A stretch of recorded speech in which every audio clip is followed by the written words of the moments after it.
آپ گھر سے یہاں تک پہنچے ہیں، یہاں سے گھر جائیں گے، یہاں جتنی دیر بیٹھے ہیں، آپ واش روم جاتے ہیں، واش روم سے واپس آتے ہیں، وضو کر رہے ہیں، پانی پی رہے ہیں، کھانا کھا رہے ہیں، چل رہے ہیں، ہر حال میں پیپر کر رہے ہیں، اپنا ہوم ورک کر رہے ہیں، آپ گھر میں جا کے سبق یاد کر رہے ہیں، کچھ بھی کر رہے ہیں، تو آپ اللہ کو اپنے ساتھ محسوس کریں کہ وہ موجود ہے، وہ مجھے دیکھ رہا ہے. صحابہ کرام کیا کرتے تھے؟ تسمہ بھی ٹوٹتا تھا جوتی کا تو اللہ سے دعا مانگتے، یا اللہ اب اس کا مجھے بہترین بدل عطا فرما، اب تسمہ تو نہیں دینا ہے. وہ ایسا کیوں کرتے تھے؟ کیونکہ وہ ہر وقت اللہ کو اپنے ساتھ محسوس کرتے تھے اور اس بات پر یقین تھا کہ جو مدد میرا رب کر سکتا ہے وہ کوئی نہیں کر سکتا. سورس تو انسان ہی بنتے ہیں، وسیلہ انسان ہی بنتے ہیں، لیکن سورس پیدا کرنے والا کون ہے؟ مسبب الاسباب کون ہے؟ اللہ تعالیٰ. تو پھر پہلے ہمیں اپنی اصلاح کی ضرورت ہے.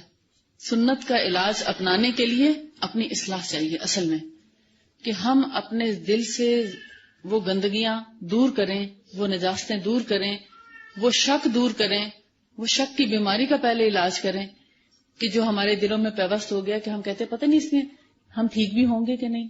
یہ شک کبھی نہ آنے دیں. انشاءاللہ جب یہ شک دور ہو گیا تو آپ کی ساری روحانی بیماریاں جو ہیں وہ ختم ہو جائیں گی. کیوں؟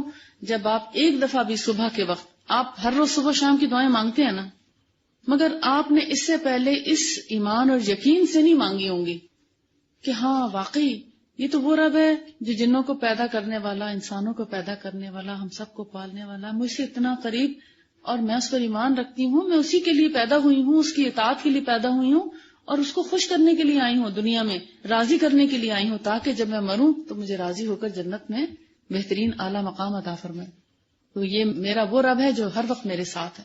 اس یقین سے جب آپ دعا مانگیں گی کہ جب میں اپنے رب سے دعا مانگ رہی ہوں اور وہ میری دعا کو سن رہا ہے تو وہ ضرور پوری کرے گا، تو کیا وہ دعا نہیں قبول کرے گا؟ آپ نے وہ حدیث بھی پڑھی ہوگی کہ نبی صلی اللہ علیہ وسلم نے فرمایا کہ جب ایک مومن بندہ اپنے اسباب کو استعمال کر کے، اپنی پوری کوششیں کر کے پھر اللہ سے دعا مانگتا ہے اور کہتے ہیں یا اللہ اب میرا کام کر دے، اور پھر اللہ پہ توکل کر لیتا ہے کہ اب وہ ضرور کر دے گا کام، تو اللہ تعالیٰ ایسے بندے کے بارے میں کہتا ہے فرشتوں سے مخاطب ہو کے کہ اس شخص نے مجھ پر اتنا توکل کیا ہے، اب مجھے شرم آتی ہے کہ میں اس کا کام نہ کروں. پڑھا آپ نے کہ نہیں؟ ابھی میں بھی نہیں پڑھا کہ جب کوئی شخص اپنے سارے اسباب مہیا کرتا ہے، ان کو اپنے عمل میں لاتا ہے، ان سب کاموں کو پوری طرح سے خلوص نیت سے اور پوری کوشش سے کرنے کی کوشش کرتا ہے. جیسے آپ مثلا حج پہ جانا ہے، حج کی تیاری ہے، کوشش ہے، مگر اپلیکیشن دے دی ہے، کوئی پتہ نہیں آپ کا نام آئے یا نہ آئے، تو آپ اپنے اپلیکیشن فارم فل کرتے ہیں، فیس جمع کراتے ہیں، دعا کرتے ہیں یا اللہ تو ہمیں اپنے گھر لے جا، مثال کے طور پر ایک چھوٹی سی بات ہے. تو آپ سب کچھ کر کے اللہ سے دعا کرتے ہیں اللہ میرے پاس تیرا ہی سہارا ہے، میں تیرے گھر جانا چاہتی ہوں، تو مجھے اپنا مہمان بنا، اور پھر اللہ پہ توکل کر کے آپ چھوڑ دیتے ہیں. اب آپ کو نہیں معلوم آپ کا نام آنا ہے نہیں آنا. آپ کا کیا خیال ہے جب آپ اتنے یقین سے اللہ سے دعا کر کے سارے کام مکمل کر کے دعا کریں گے تو پھر کیا اللہ دعا قبول نہیں کرے گا؟ اب ایک وہ شخص ہے جو نہ اپلیکیشن فارم فل کرتا ہے، نہ فیس جمع کراتا ہے، نہ بکنگ کراتا ہے، کچھ بھی نہیں کرتا، اور پھر کہتا ہے یا اللہ مجھے حج پہ لے جا، تو پھر آپ کا کیا خیال ہے کہ یہ ایسے شخص کی دعا قبول ہو سکتی ہے؟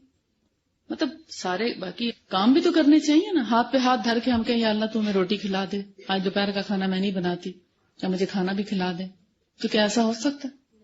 کچھ کرنا بھی تو پڑے گا کہ نہیں کرنا پڑے گا. دنیا کے اسباب کو استعمال کر کے پھر اللہ پہ توکل کریں تو آپ کو اللہ تعالیٰ بہترین اس کا نتیجہ دے گا انشاءاللہ، اور اجر بھی دے گا. اللہ پر توکل کرنے کا اجر بھی ہے اور توکل کرنے کا فائدہ بھی ہے کہ پھر وہ مدد بھی کرتا ہے، وہ دعا بھی قبول کرتا ہے. تو مرغی کے بارے میں ہم پڑھ رہے تھے کہ جو جنات یا آسیب کے زیر اثر کچھ لوگوں کی کیفیت ہوتی ہے وہ مرغی سے ملتی جلتی ہے.